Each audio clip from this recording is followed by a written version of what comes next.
우리의 화평이신 예수라고 하는 제목으로 말씀을 증거할 때 하나님께서 우리 각 심령에 큰 은혜를 더하여 주시게 되기를 간절히 소원합니다. 저는 이 시간에 미국 땅에서 지금부터 152년 전에 일어났던 이야기를 나누면서 함께 말씀을 시작하려고 합니다. 그것은 미국의 남북전쟁 때의 이야기입니다. 남북전쟁은 1861년에 시작을 해서 1865년에 끝났기 때문에 꼬박 4년간 싸웠던 미국의 내전, 시빌 워라고 부를 수 있습니다. 북부는 당시 아메리카 합중국이라고 불렀고요. 남부는 아메리카 연합국이라고 불렀습니다. 북부에는 23개의 주가 힘을 합쳤고요. 남부는 11개의 주가 힘을 합쳐서 서로 대치 상태에서 4년 동안 전쟁을 끌어가는 겁니다. 북부는 여러분이 잘 알고 있는 것처럼 아브라함 링컨 대통령, 그리고 대표적으로는 율리시스 그랜트라고 하는 장군이 군대를 이끌어갔습니다. 남부는 제퍼슨 데이비스라고 하는 사람이 대통령으로 있었고요. 대표적인 장군은 지금 한참 그의 동상을 철회하자, 없애버리자 이렇게 시끄럽게 된 로버트 리라고 하는 장군이었습니다.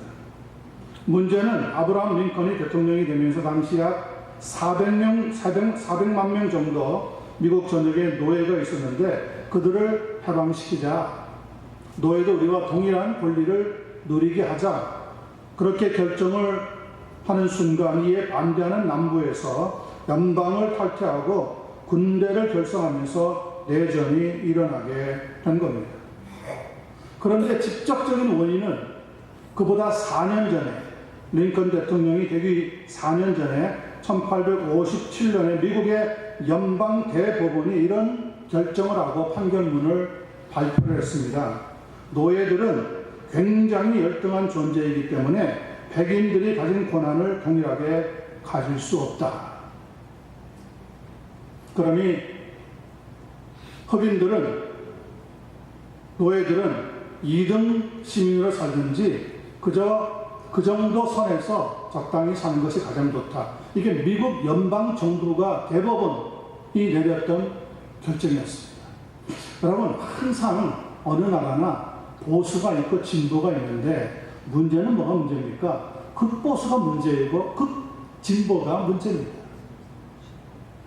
그 당시에 미국의 연방 대법원은 극보수의 길을 걸어갔습니다. 여러분들이 잘 아는 것처럼 작년인가 재작년에 미국의 연방 대법원이 동성화 합법화 결정을 내려버렸잖아요. 지금 미국 전역에서 동성화가 공공연히 우리 눈앞에서, 우리 옆집에서 막 일어나고 있습니다. 이것은 미국이 또 지금 극단적인 진보주의로 흘러가기 때문에 그런 거예요.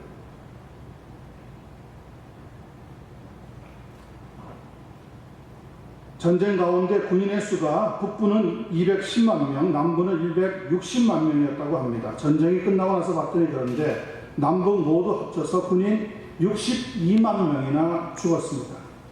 무수한 민간인 사상자들도 생겼고요. 엄청난 경제적인 휴유증이 손실을 겪었다고 합니다. 물론 나중에 남부연합이 항복하고 북부 연방이 승리하게 되긴 했지만은 미국 전체는 큰 휴유증을 겪게 되는데 무엇보다 전쟁이 1865년 4월 9일에 끝났습니다. 4월 9일에 끝나고 5일 뒤에 1865년 4월 14일인데 링컨 대통령이 존 윌커스라고 하는 사람에게 저격을 당하고 쓰러집니다. 그리고 그 다음날 아침 링컨 대통령은 사망하고 말았습니다. 어떤 극단적인 역사의 사건 가운데 마무리 지어져서 평화의 방법으로 나아갈 때는 항상 역사에는 재물이 있는 것을 봅니다. 링컨은 그 당시에 노예 해방에 있어서 하나의 재물이 된 사람이었습니다.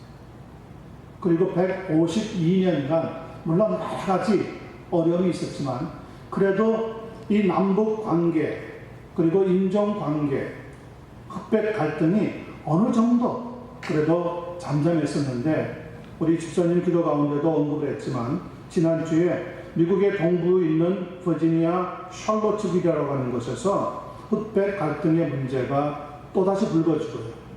인종 갈등의 문제가 또다시 터지게 되었습니다.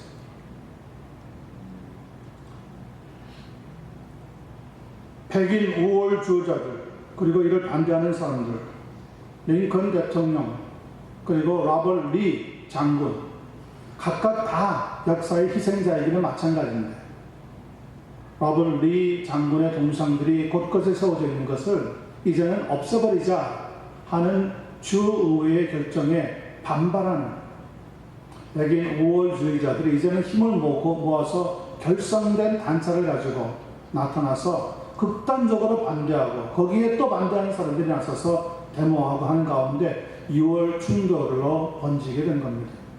극단적 백인 우월주의 청년 하나가 자동차를 몰고 급속도로 반대하는 사람들을 향해서 그냥 내달려 버렸습니다. 그 자동차에 사람이 약 10피트 정도 붕 떴다 그러죠.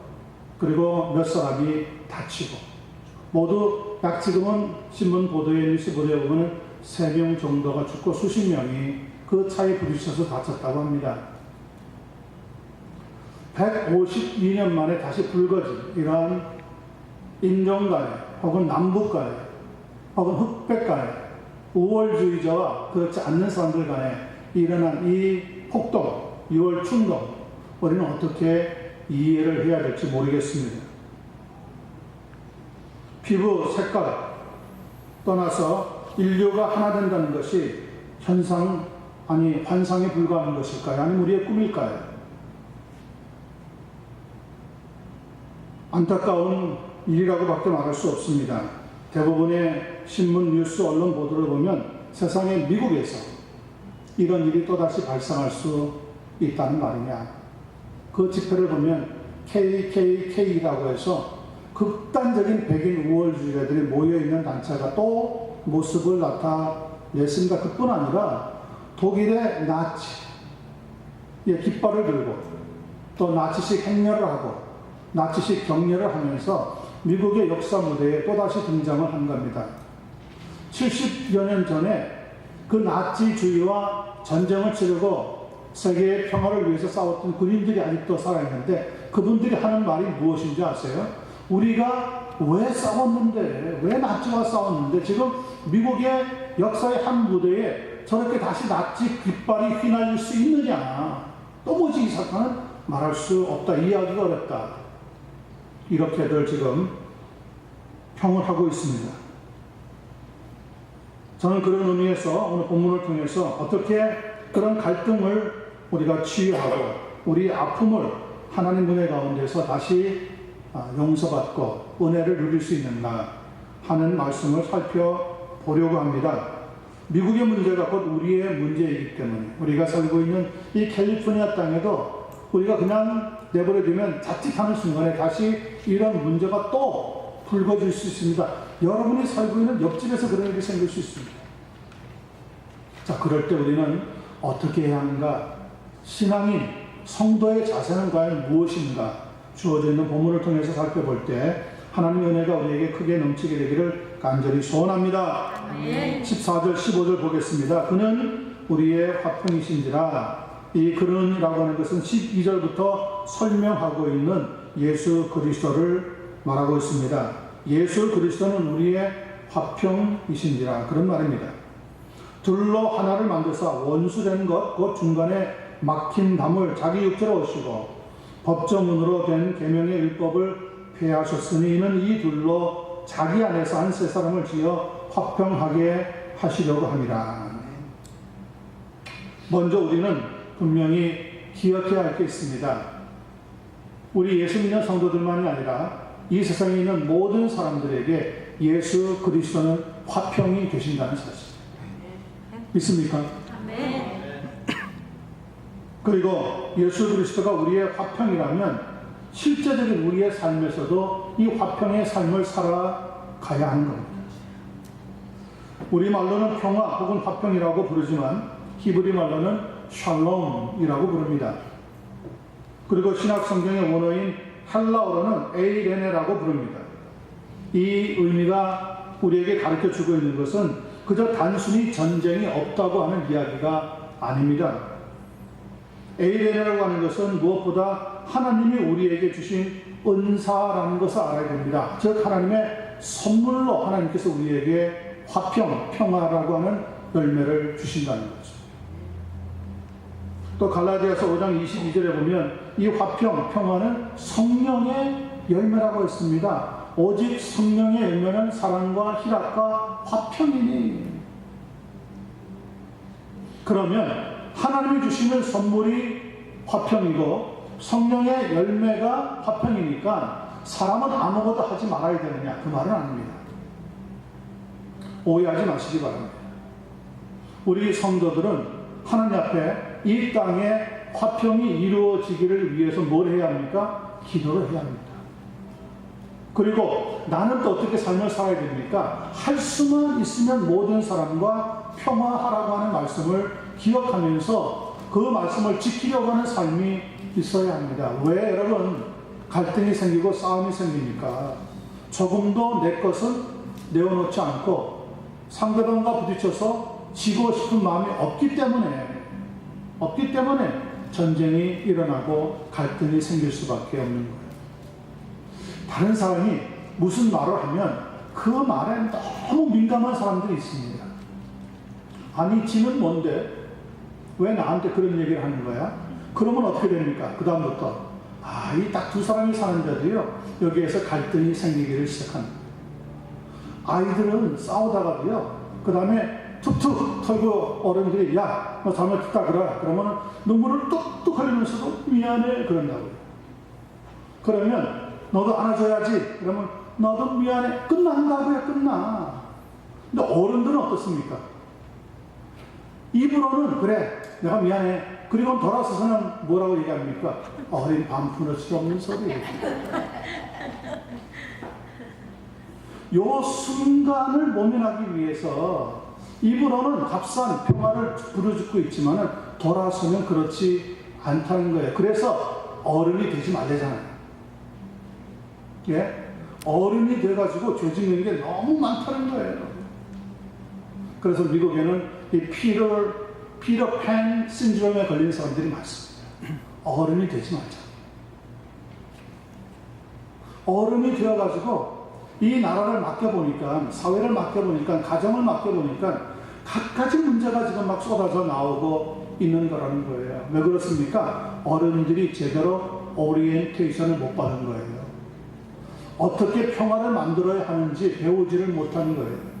특별히 자본주의 사회에서는요, 상대방이 누구든 가족 안에서도 그 사람이 나와 무슨 사람입니까? 경쟁 대상입니다. 근데 우리 부모님들도요, 이 경쟁심을 부추기는 것들이 많습니다. 뭐라 그럽니까? 야, 너는 형이 돼가지고 동생보다 공부도 못해? 그러면 그때부터 싸움이 나는 거예요. 겉으로는 아무 말하지 않죠. 그러나 속으로는 부글부글 끓어오른단 말이에요. 너는 왜 형보다 키가 작으냐? 그러면 그 키 작은 게 열등감으로 변해버린다니까. 우리 사람들이 쓰고 있는 말 한마디 한마디가 팍 우리 신경에 와서 꽂힙니다. 우리는 그냥 지나가는 말로 하지만. 그래서 그 사람의 생애가 바뀌게 되어져 버립니다. 사건 속에 큰 범죄를 일으키는 사람들을 보면요, 대부분이 80% 이상이 대부분 머리가 엄청나게 IQ가 뛰어난 사람이 됩니다. 그런데 왜 문제를 일으킵니까? 열등감이 있는 거예요. 그래요.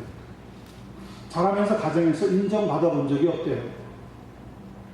그러니 그 일이 커가지고는 무슨 문제를 일으켜서 사람들의 관심을 받는 쪽으로 발전시켜버리는 거예요. 오늘 우리는 성경의 말씀을 다시 한번 잘 살펴보아야 하겠습니다. 그는 우리의 화평이신지라. He himself is our peace. 예수 그리스도가 우리의 화평, 평화라고 말씀하고 있습니다. 어떤 일을 하셨기 때문에 그렇습니까? 둘로 하나를 만드사 갈등이 있는 두 그룹, 그 두 그룹이 백인과 흑인이 될 수도 있고요, 유대인과 아랍 사람이 될 수도 있고 한국 사람과 일본 사람이 될 수도 있습니다. 두 그룹이 하나가 되었는데 예수님께서 원수된 것, 곧 중간에 막힌 담을 자기 육체로 하시고 그냥 만들어진 게 아니라는 거예요. 거기에 뭐가 있었습니까? 희생이 따라왔다는 거죠. 희생이 없는 평화는 거짓입니다. 그러니 각 나라들마다 전쟁이 일어나고 나서 수습한다고 만나서 뭘 합니까? 평화조약을 맺잖아요. 평화조약 종이에 잉크가 마르기도 전에 다음날 뭐가 일어납니까? 다시 전쟁이 재발한다니까요. 서로가 서로에게 막대한 희생을 하지 않으면 평화는 만들어지지 않아요. 원래 우리는 하나님과 하나님의 자녀로 하나님의 형상으로 하나님과 교제를 나누면서 살았습니다. 하나님께서 우리를 선하게 창조하셨습니다. 그런데 우리 속에 욕심이 들어오고 죄가 만들어지면서 하나님과 멀어졌습니다. 아니 하나님을 두려워하게 되었고요. 하나님을 찾지도 않는 사람들로 역사 가운데 살아왔습니다.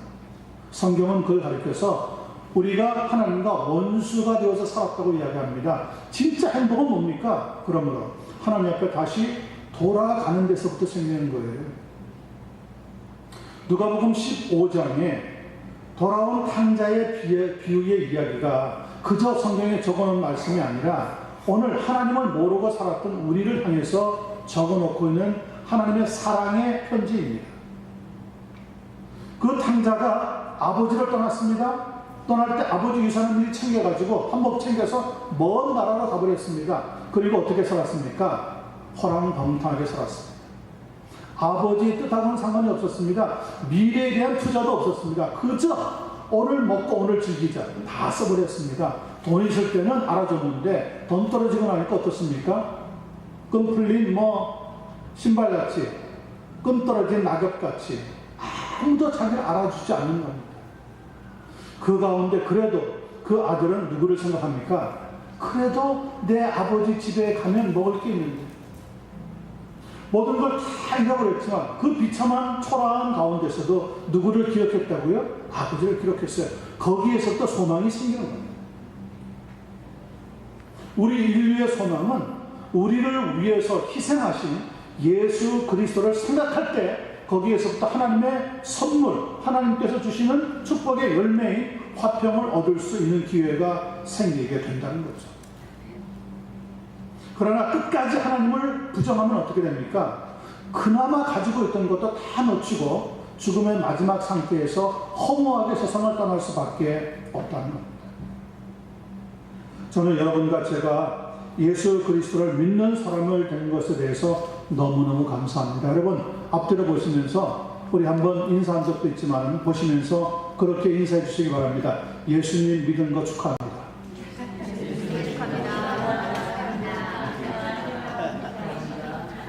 정말 여러분 예수님 믿는 거 축하드립니다.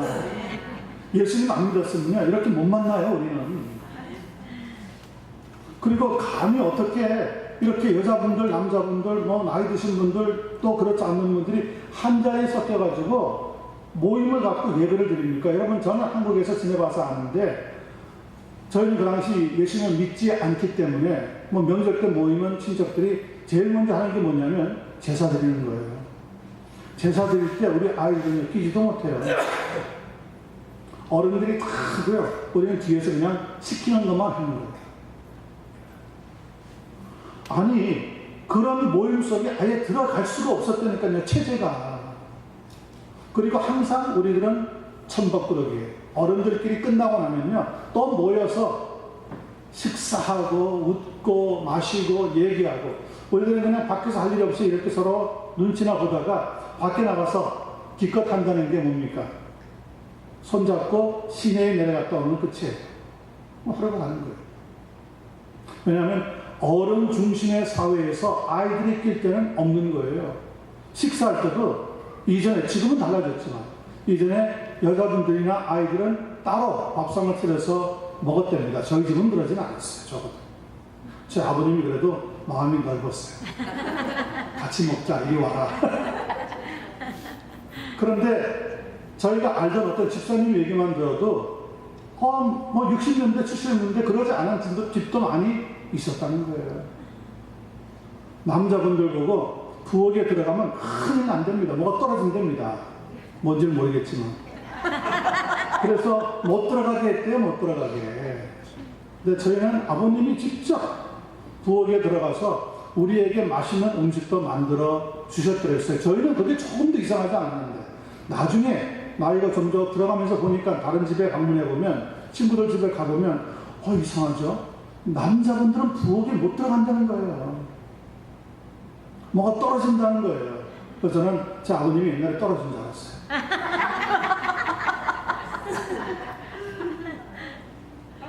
하나님께서 우리에게 주신 삶이라고 하는 것은 피부 색깔, 우리 집사님도 아까 기도할 때 언급했지만 피부 색깔, 또 어떤 집안 색깔, 혹은 남녀 그런 차이 때문에 오는 게 아니란 말이죠. 제일 큰 문제는 무엇입니까? 우리 마음이 문제입니다. 마음. 우리 마음이 닫혀 있으면 아무리 좋은 걸 줘도 좋지 않은 거예요. 그러나 마음이 열려 있으면 모든 게 기쁨으로, 평화로 바뀌어지게 되는 거죠. 잘 아시는 말씀인데 요한복음 14장 27절에 보면 예수님이 제자들에게 들려주신 말씀입니다. 평안을 너희에게 끼치노니 곧 나의 평안을 너희에게 주노라. 내가 너희에게 주는 것은 세상이 주는 것과 같이 아니하니라. 그리고 이렇게 말씀합니다. 너희는 마음에 근심도 하지 말고 두려워하지도 말라. 중요한 건 뭡니까? 마음의 평화가 없으면 아무리 말로 기쁘다, 행복하다, 평화롭게 살자 해도 그 평화가 이루어지지 않는다는 거예요. 마음속에 두려움이 있어요. 아무리 좋은 걸 줘보십시오. 그게 좋게 느껴지는가? 마음에 걱정이 있습니다. 아무리 기쁜 일이 생겨도 기뻐지지 않는다는 거예요. 제일 먼저 이 평화가 어디에서부터 그러면 예수님을 통해서 이루어져야 하느냐? 우리의 마음속에 이루어져야 하는 거예요. 그래서 그 다음에 15절 말씀을 보면 중요한 말씀이 나옵니다. 법조문으로 된 계명의 율례를 폐하셨으니 우리가 살고 있는 세상, 우리가 살고 있는 지역에는 다 법이라는 게 있습니다. 이 법이 그냥 말로 법이 아니라 조문으로 글을 적어가지고 적어 놓았어요. 그리고 그 조문 안에 여러 가지 조항들이 있어요. 이 조항들이 예수 그리스도를 우리의 마음속에 모시는 순간 우리의 마음판에도 새겨져 있었던 지난날에 대한 모든 습관이라든지 율법의 계명 같은 것들이 다 지워지고 예수 그리스도 안에서 진정한 마음의 평화를 얻어서 참 행복을 누리는 삶이 시작이 되게 된다는 거죠. 아멘. 예수님의 평안이 우리 마음속에 들으면 어떤 일이 일어납니까? 우리 마음속에 있던 두려움, 걱정, 근심이 떠나갑니다. 아멘. 떠나갑니다. 저는 떠나가는 줄로 믿습니다. 아멘. 저에게는 정말 그런 일이 일어났었습니다. 아멘. 예수님을 믿고 나니까요, 미국에서 일찍 이민 와서 고등학교를 마치고 대학을 마치고 나니까 이제부터는 뭘 하나? 저는 공대를 다녔기 때문에 이제는 그냥 엔지니어링으로 평생을 사는가 보다. 그렇게 살아도 아무런 염려가 없을까? 참 그때 걱정을 많이 했어요. 왜냐하면 제가 저희 집안에 장남이었고 밑으로 두 동생이 있었기 때문에 아버님을 도와서 가정을 어떻게 하든지 미국에 왔으니까 좀 살려보고 온전히 정말 세상적인 생각이었죠. 그리고 우리 동생들을 어떻게 잘 같이 이끌어서 아버님과 가족들이 행복하게 살 수 있나. 물론 그것도 나쁜 생각은 아니었습니다. 그런데 성경은 하나님을 모르는 가운데 그런 마음속의 생각만 이루어지면 무엇이 발생합니까? 우리 마음속에서 교만이 발생합니다. 그리고 더 많은 걱정과 근심이 찾아오게 되어집니다. 그런데 마침 그 순간에 예수님을 믿게 되었어요. 그러니까 미래에 대한 염려와 걱정이 싹 달아나더라고요. 여러분, 사람이 소도 비빌 언덕이 있으면 눕는 됩니다. 사람도요, 백이 든든하면 걱정할 필요가 있습니까? 없습니까? 없습니다. 사람도 자기 부모나 누군가 믿을 만한 백이 있으면 든든하다는데, 여러분, 우리는 백 중에서 백이라 그러니까 내가 또 들고 다니는 백으로 생각하시죠. 우리의 뒤에 우리를 든든하게 서포트, 후원해 줄 수 있는 그 백, 하나님이 계시지 않습니까? 네. 아니, 하나님의 백보다 더 든든한 분이 누가 있습니까? 그분 때문이라도 예수를 믿는 우리의 마음속에 평강이 넘치고 또 넘치는 그런 축복이 있기를 예수님의 이름으로 간절히 축원합니다. 16절 17절입니다. 또 십자가로 이 둘을 한 몸으로 하나님과 화목하게 하려 하심이라. 원수되는 것을 십자가로 소멸하시고 또 오셔서 먼데 있는 너희에게 평안을 전하시고 가까운 데 있는 자들에게는 평안을 전하시느니라. 귀한 말씀이죠. 십자가라고 하는 게 무엇입니까? 십자가라고 하는 것은 예수 그리스도께서 죽으신 장소입니다. 죄인이기 때문에 죽으신 것이 아닙니다. 힘이 없어서 죽으신 건 아닙니다. 무슨 잘못을 저질러서 죽으신 것이 아니라는 겁니다. 예수님은 능력 위에 능력을 가지고 계셨습니다. 그런 분이 십자가에서 죽으셨습니다. 그러므로 뭐가 만들어집니까? 평강이 만들어지는 거죠. 여러분, 아무것도 하지 않는 사람이, 정말 무력하게 사는 사람이 비실 대다가 어느 날 죽습니다. 그 죽음은 어떤 죽음입니까? 그 죽음은 그냥 허무한 죽음입니다. 값싼 죽음이에요. 누구나 다 죽는 죽음이에요. 그런데 힘이 있는 사람이, 능력이 있는 사람이, 의로운 사람이 죽으면 어떻게 됩니까? 그때부터 그 죽음은 감 있는 죽음이 되었습니다. 예수 그리스도께서는 죄를 범하신 적이 없어요. 힘이 없어서 죽으신 것이 아니에요. 모든 조롱과 그런데 고통을 다 받으시면서도 누구의 뜻을 이루기 위해서 죽으셨어요? 하나님의 뜻. 그 하나님의 뜻을 이루기 위해서 힘이 있음에도 불구하고, 능력이 있음에도 불구하고, 권세가 있음에도 불구하고 십자가상에서 우리를 위해서 대신 죽으셨단 말이에요. 그러므로 그 십자가의 죽음은 그냥 죽음이 아닌 거예요.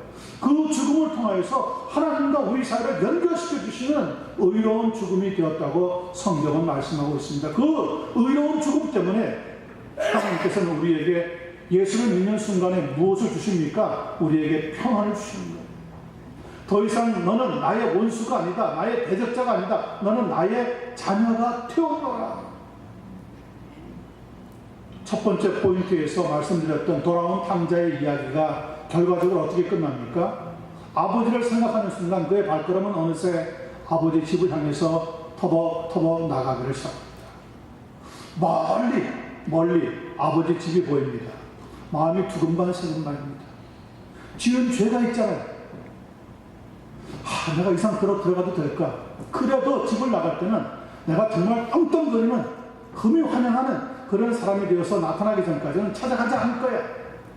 형도 보고 싫고 아버지도 마음에 안 들어. 내가 정말 하고 싶은 거 다 해보고 그 다음에 아버지 집에 딱 나타나서 이렇게 성공했다고 내가 큰 소리 칠 거야. 그런데 자기의 현실의 모습은 어떻습니까? 모든 걸 다 잃어버려서 누가 봐도 거지 중에 산 거지입니다. 아무도 동네에 들어갔는데 잘 나가던 둘째 아들인 걸 모릅니다. 그런데 참 놀라운 사실은요, 그 아들이 나가는 그 순간부터 아버지는 동네 어귀에 나가서 아들이 혹시나 돌아올까봐 살피고 또 살피고 있었다는 거예요. 바람이 오거나 비가 오거나 날씨가 덥거나 날씨가 춥거나 아들이 돌아오기만을 기다리고 있던 그 아버지의 마음이 누구의 마음이에요? 하나님의 마음이라는 거예요. 네. 결국 그 아들이 돌아오는 것을 참 멀리서 보이는데 자기 아들인 걸 아는 거예요. 만사를 제쳐놓고 그 아들에게 뛰어갑니다. 유대인 사회에서 나이가 드신 아버지가 맨발로 뛰어간다는 것은 상상을 못하는 일입니다. 그런데 아버지는 그런 체면이나 습관이나 전통이나 관습에 매이지 않았습니다. 내 아들이 저기 오고 있다는 게 중요한 거예요. 들어가서 그 아들을 텁썩 끌어안는데 아들이 그냥 몸둘 바를 모르겠는 거죠. 아버지, 내가 하늘과 아버지에게 죄를 범하였나요? 그 순간에 평화가 만들어진 거예요. 여러분, 아들이 집을 나갈 때 아버지가 힘이 없어서 그 녀석을 때리든지 다리 몽둥이를 뚝 끌어넣든지 하지 못했을까요? 아닙니다. 힘이 있었어요. 큰아들을 시켜서라도, 집에 있는 하인을 시켜서라도 둘째 아들을 버릇을 고치려면 고칠 수 있었어요. 저 녀석이 어느 날 분명히 내가 자기를 사랑하고 아꼈던 것을 알면 돌아올 것이다. 아버지는 그 아들에 대한 확신과 믿음을 가지고 있었어요. 오늘 하나님께서 여러분과 제게 그런 확신과 믿음을 가지고 있는 것을 분명히 믿습니다. 그래서 오늘 성경에 보니까 십자가로 모든 원수된 것을 소멸하셨다, 헐어버리셨다. 그리고 우리에게 멀리 있든 가까이 있든 우리에게 평안을 전해주셨다. 선물이라는 거죠. 축복을 전해주셨다는 거예요. 두 가지가 일어났습니다. 하나님과 인간 사이에 있던 담이 허물어져 버렸어요. 그래서 우리가 하나님의 자녀가 될 수 있게 된 거예요. 로마서 5장 10절입니다. 곧 우리가 원수 되었을 때에 그 아들의 죽으심으로 말미암아 하나님으로 더불어 화목되었은즉 화목된 자로서는 더욱 그의 살으심을 인하여 구원을 얻을 것입니다. 예수님은 힘이 없어서 죽으신 게 아닙니다. 힘이 있음에도 불구하고 죽으셨기 때문에 의로운 죽음이 되어서 하나님이 받아주시는 죽음이 됩니다. 그리고 그 아들의 죽음을 통하여서 우리에게 막혀있던 담을 허물게 하시는 놀라운 역사가 일어나게 됐다는 거예요. 여러분, 화평이 이루어지려고 하면은 용서와 화해가 있어야 합니다. 그런데 사람들은 평화를 갖기 위해서 다른 사람에게 완전한 굴복과 항복을 먼저 요구합니다. 네가 잘못한 것을 인정하라고들 떠듭니다. 내가 용서하고 싶어도 중요한 것은 상대방이 무엇을 잘못했는지 모르다면 평화는 만들어질 수 없다고 하는 사실입니다. 하나님께서 우리를 용서하시기를 원하시지만 한 가지 요구하는 것이 있습니다. 평화를 주시기 전에 한 가지 요구하는 것이 있습니다. 무엇입니까? 회개하라는 거예요. 네가 너의 잘못을 하나님 앞에 회개하라는 거예요. 사도행전 2장 36절, 37절, 38절입니다. 그런즉 이스라엘 온 집은 확실히 알지니 너희가 십자가에 못 박은 이 예수를 하나님이 주와 그리스도가 되게 하셨느니라 하니라. 예수님을 십자가에 죽이는데 앞장섰던 사람들이 같은 동포였던, 같은 결의였던 유대인들이었습니다. 이스라엘 백성들이었습니다. 예수님이 병을 고치시고 말씀을 전할 때는 수많은 사람들이 몰려다니고 따라다녔습니다. 예수님, 다윗의 이름으로 오시는 왕 중의 왕입니다. 예수님이 인기가 한참 높을 때는 막 사람들의 환호 갈채가 쏟아졌습니다. 그런데 예수님을 미워하기를 시작하는 그룹이 나타나서 사람들을 선동하니까 거기에 또 홀딱 넘어가서 예수님을 죽여야 된다고들 알립니다. 저를 죽이소서. 빌라도라고 하는 사람이 재판장으로 예수님에 대한 사건을 다루면서 뭐라고 얘기했느냐. 내가 예수님을 살펴보니까 이 사람은 죄가 없다. 그냥 놓아주겠다. 그랬더니 한다는 말이 무엇입니까? 아닙니다. 그는 죽여야 합니다. 당신은 로마 시저, 가이사의 충실한 황제가 아닙니까? 저 사람을 놓아주면 당신은 충실한 황제의 신하가 아닙니다. 막 몰아가는 거예요, 코너로. 그러니 뭐라고 얘기합니까? 그러면은 너희들 마음대로 해라. 나는 죄가 없다. 물 가져와. 손을 씻습니다. 나는 이 사람의 문제하고 아무런 관계가 없어요. 여러분, 세숫대에 물 손 씻는다고 해서 자기가 범하는 죄가 없어지나요?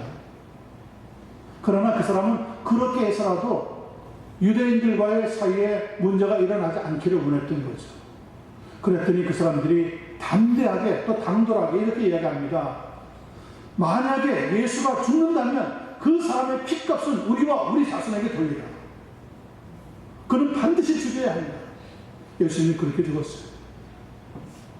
그렇게 십자가상에서 돌아가셨어요.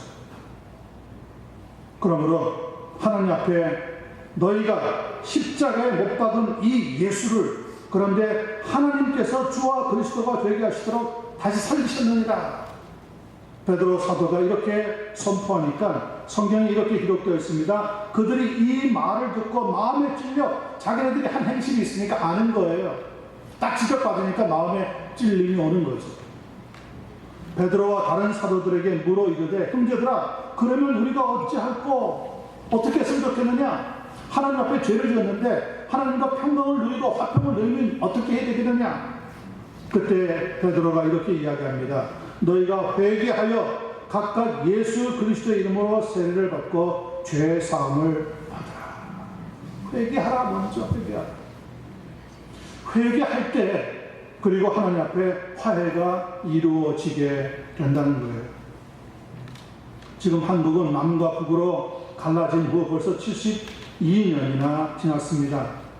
그럼에도 불구하고 한국은 대화와 협력을 통해서 화해를 이루려고 엄청 애를 쓰고 있는 것 같습니다. 벌써 2번이나 지난날 남북 정상회담을 가지면서 남한에서 북한에다가 엄청난 양의 선물을 안겨 주었습니다. 소위 말하는 햇빛 정책이라고 하는 겁니다. 그런데 북한이 그 많은 선물을 받고 고분고분해졌냐는 거예요. 과연 대화하게 되어지고 지금 화해가 이루어졌느냐는 겁니다. 그렇게 들어간 수많은 돈들이 남한에는 무엇으로 돌아왔습니까? 핵과 미사일로 돌아왔습니다. 2010년에 한 가지 예를 들면 서해안에서 일어났던 천안함 사건을 기억할 겁니다. 북한 잠수함에 어뢰 공격을 받고 침몰을 했다고 합니다. 그 배에 타고 있던 해군 104명 중에 58명이 겨우 구조됐고요. 40명이 사망을 하고 6명은 실종이 되었습니다. 그 죽은 군인들 40여 명은 여러분 우리의 자녀들의 나이에 불과합니다. 그 당시 25, 6 그랬답니다. 인생의 꽃을 피워보지도 못하고 그냥 죽었습니다. 과연 대화만 해가지고 선물을 갖다 준다고 해서 평화가 만들어질까요? 아니요. 저는 그렇게 생각하지 않습니다. 제가 말씀드렸지 않습니까? 예수님이 힘이 없어서 죽으신 게 아니라니까요. 힘이 있었어요. 중요한 것은 이 힘을 사용하지 않았다는 거죠. 그러면 남쪽에서 우리 대화하자 해서 이 문제가 끝나는 게 아니라는 거예요. 지금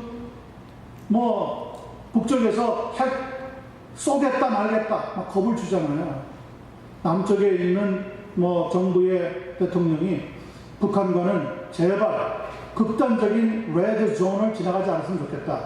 대화하면은 우리가 여러분들 돕겠다. 그런데 북한에서는 무슨 헛소리 하느냐. 남한은 빠져라. 우리는 미국하고 직접 대화하겠다. 이렇게 나가버리지 않습니다. 일방적인 대화 가지고 화평이 만들어지지 않는다니까요. 그럼 얼마든지 대화를 하죠. 뭐가 있어야 됩니까? 힘을 빌려야 됩니다. 예수님은 힘이 있었다니까요. 힘을 안 쓴 것 뿐이지. 그런 분이 우리 대신 위해서 죽었기 때문에 의로운 죽음으로 돌아오게 되는 거예요. 남한도 힘을 길러야 돼요. 북한이 대화 협상에 나올 수밖에 없도록 힘을 길러야 돼요. 그저 마음만 줬고 선물만 갖다 주고 당신네는 우리의 형제다, 우리의 친척이다, 우리의 가족이다 하면서 다독거린다고 해서 여러분 미국에 있는 사람들이 그럼요 감사합니다 하면서 돌아설 것 같습니까? 안 돌아갑니다. 안 돌아섭니다. 힘을 길러야 됩니다. 지금 미국도 왜 저런 갈등이 일어납니까? 백인들이 그동안 미국을 주도해왔는데 자기네들이 힘을 지금 빼앗기고 있다고 생각하기 때문에 갈등 문제가 다시 터지게 되는 거예요. 미국이 제대로 된 하나님 안에서 예수 그리스도의 십자가의 능력으로 힘을 기른다면 이 문제는 해결될 줄로 믿습니다. 그러나 백인 우월주의자 거기에 반대하는 사람으로 극단적으로 치닫는다면 이 문제는 미국 전역으로 삽시간에 들불처럼 번지고 말 겁니다. 그래서 우리는 뭘 해야 합니까? 화평을 위해서 기도하는 사람이 되어야 합니다. 하나님께서 이 땅에 화평을 주시고 이 땅에 십자가의 복음의 역사가 다시 한번 불붙게 하여 주옵소서 기도하셔야 합니다. 사람 힘으로는 평화가 만들어지지 않는다니까요. 오직 예수 그리스도만이 평화를 만들 수가 있다고 하는 사실입니다. 17절에 보니까 또 오셔서 먼데 있는 너희에게 평안을 전하시고 가까운 데 있는 자들에게도 평안을 전하셨다. 누구에게나 평화의 소식을 전할 수 있는 것은 십자가의 복음밖에 없습니다. 내가 너희를 위해서 죽었노라. 그러니 너희는 더 이상 싸우지 말라.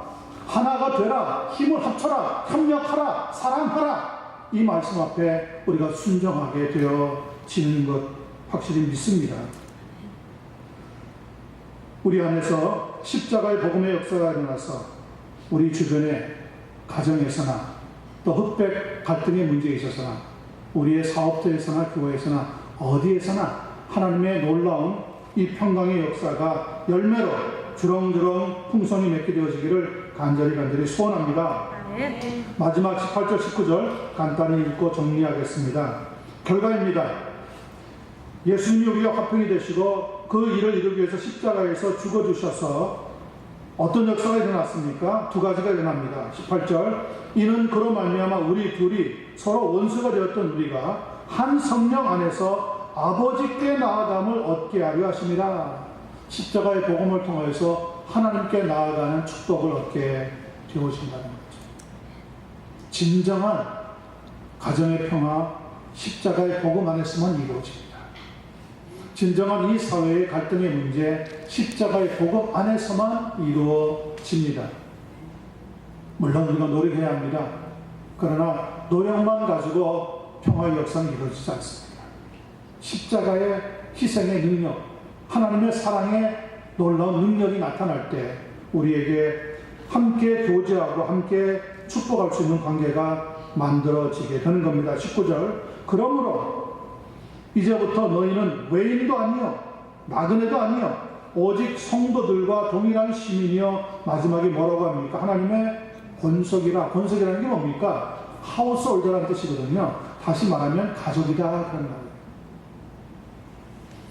우리가 다 색깔이 다르고 인종이 다르고 언어도 다르고 문화도 다르고 나이도 다르고 살아온 환경도 다르지만 하나가 될 수 있는 가족이 될 수 있는 유일한 길 무엇입니까? 예수 그리스도 안에서 성령의 역사 가운데 이루어지게 된다는 거죠. 여러분 가정에 들어가면 가정에도 갈등이 있어요. 왜 없습니까? 그런데 풀어야 되잖아요. 한 가정에 사는 이상은 풀어야 되잖아요. 그런데 이 사회에서는 갈등이 일어나면 어떻습니까? 안 보면 됩니다. 너 좋은 대로 나 좋은 대로 살면 됩니다. 그리고 계속 앙금을 품고 살아가면 되는 거죠. 그러면 겉으로는 적어도 드러나지 않습니다. 마치 무엇과 같습니까? 구정물을 갖다 놓으면 그 구정물의 모든 찌꺼기가 밑에 가라앉는 것 같습니다. 지금 미국이라고 하는 사회가 그렇습니다. 그런데 그 가라앉아 있는 병을 흔들기만 하면 어떻습니까? 밑에 침전되어 있고 가라앉아 있던 것이 다 솟구쳐서 다시 더러워지고 맙니다. 미국의 지금 이런 인종 갈등 문제, 흑백 갈등 문제가 흔들기만 하면 없어진 게 아닙니다. 링컨 대통령이 노예 해방을 시켜줬다고 해서 문제가 끝난 게 아니란 말이에요. 흔들면 또다시 일어난다는 거예요. 중요한 것은 우리가 영적인 한 가족을 이룰 수 있어야 되는 거죠. 안타까운 것은 한국 교회 가보면 한국 사람들만 있습니다. 미국 교회도 백인 교회 가보면 백인만 있습니다. 흑인 교회 가보면 흑인만 있습니다. 멕시코인들 교회 가보면 멕시코인들만 있습니다. 왜 그렇습니까? 겉으로는 평화하지만 언젠가 인종의 갈등이 일어나면 또 교회도 분란이 생길 수 있다는 것을 보여줍니다. 먼저 우리의 가정에서부터 마음을 열 수 있는 성도가 되셔야 합니다. 우리는 하나님의 한 보석이다. 예수 그리스도 때문에 한 가족이 이루었다. 이런 든든한 마음을 가지고 서로 사랑하고 아껴주면서 십자가의 복음 안에서 우리의 화평이 되신 예수 그리스도 안에서 믿음의 삶을 살아갈 때 이 사회가 조금이라도 평화의 역사가 만들어지고 하나님께서 우리에게 평강이라고 하는 은혜와 선물을 더하여 주시게 될 줄로 믿습니다. 하나님의 축복이 여러분의 삶에 넘치고 또 넘치게 되기를 예수님의 이름으로 간절히 축원합니다.